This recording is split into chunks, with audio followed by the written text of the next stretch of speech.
여러분, 미국의 증시가 쉽게 말하면 줄줄이 하락하고 있습니다.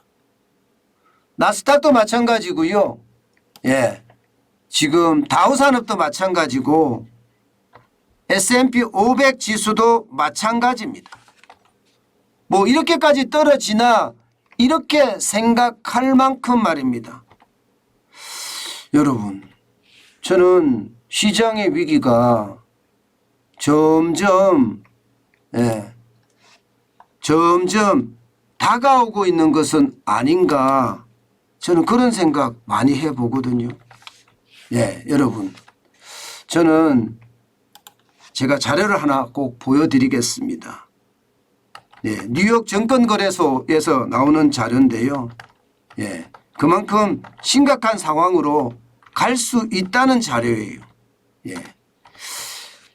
자, 이 자료인데요.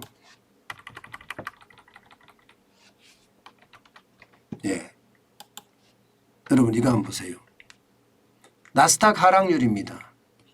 또 2.01%가 떨어졌습니다. 이것은 급락한 거죠. 근데 여러분도 알다시피 이렇게 떨어질 때 뭔가 특별한 이벤트가 필요하잖아요. 근데 여러분도 알다시피 지금 특별한 이벤트가 있는 게 아니에요.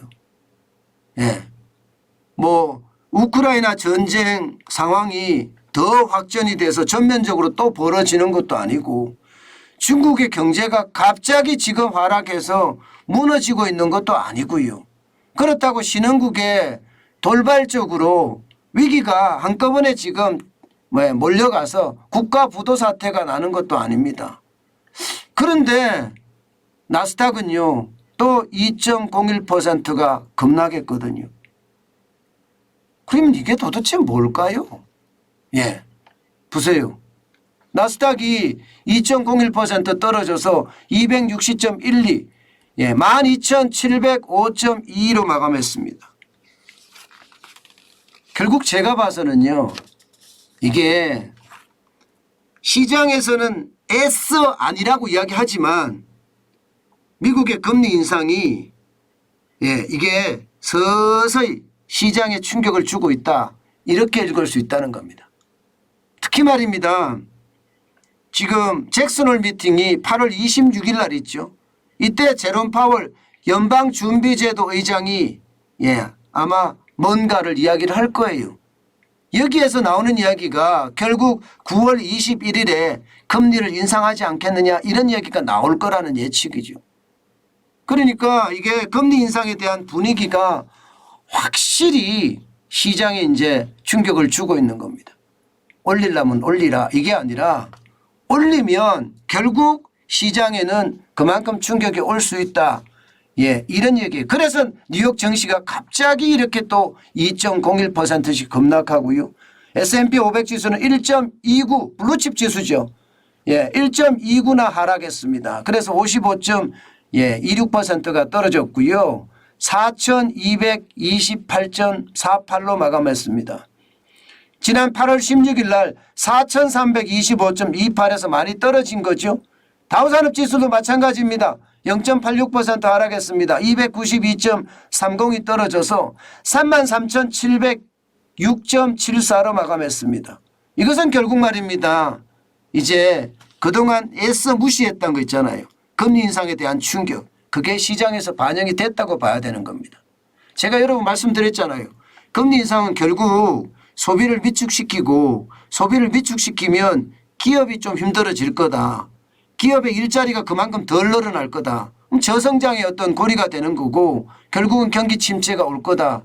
이야기 말씀을 드렸는데 이제 시장에서 금리 인상에 대한 어떤 뭐라고 얘기해야 되나? 반응이 온 거라고 좀 봐야 된다고 봅니다. 금리 인상을 하면요 바로 나타나지 않거든요. 적어도 2달, 3달 후에 나타나는데 지금이 그 시기가 아닌가, 그렇게 저는 보고 있습니다. 왜냐하면 국채금리 올라가는 거 보세요. 국채금리 올라가는 거. 국채금리가 10년 만기 국채금리가 지금 3.33% 올라갔습니다. 2.9760으로 마감했습니다. 국채금리가 올라간다는 것은 결국 말입니다. 아, 금리가 올라간다. 그러니까 시장금리도 올라가야 된다. 기준금리가 올라가면 시장금리 당연히 올라가겠죠. 그런데 국채금리는 시장금리 중에서도 기준금리 올리는 것보다가 더 빨리 반응합니다. 결국 말입니다. 9월 21일에 미국의 금리를 올린다는 이야기가 시장에서는 금리에 대한 불안감으로 굉장히 작동을 했다 이렇게 지금 봐야 되는 거죠.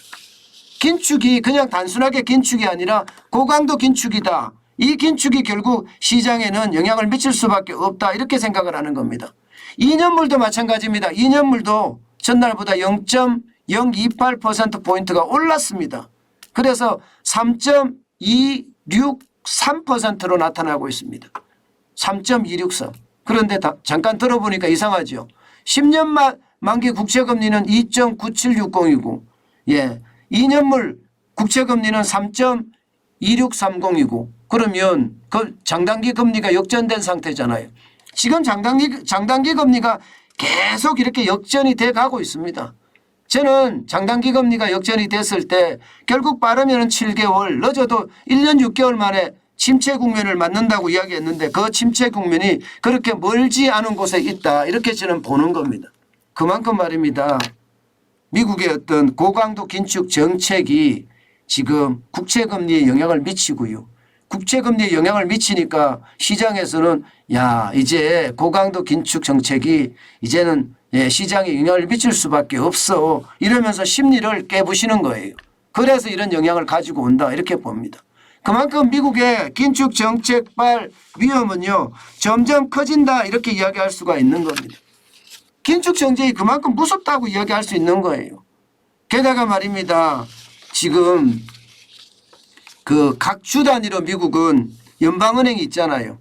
이번에는 리치먼드 연은 총재 토마스 바킨 이분은요 기본적으로 연준이 인플레이션을 목표치로 되돌리는 데 필요한 일을 할 것.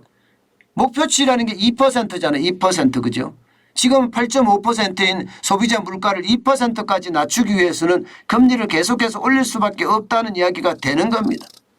그만큼 말입니다. 시장의 어떤 모든 사람들이 고강도 긴축에 대한 두려움 지금 나타내고 있다. 저는 그렇게 읽고 있습니다.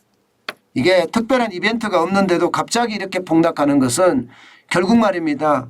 이제 시장에 그만큼 문제가 작동이 되고 있다는 뜻이에요. 이렇게 되면 우리 시장은 어떻게 될까요, 여러분? 우리 시장은요. 저는 똑같이 영향을 미칠 수밖에 없다고 생각을 합니다. 이대로 가면 우리 시장에도요. 아마도 말입니다. 국채금리 시장의 어떤 인상, 상승이 뒤따라질 거고요. 그에 따라서 주식시장에 대한 어떤 하락도 이제 점칠 수 있다. 이렇게까지 이야기할 수 있습니다.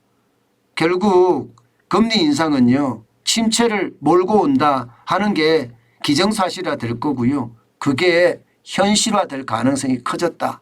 이렇게 읽었습니다.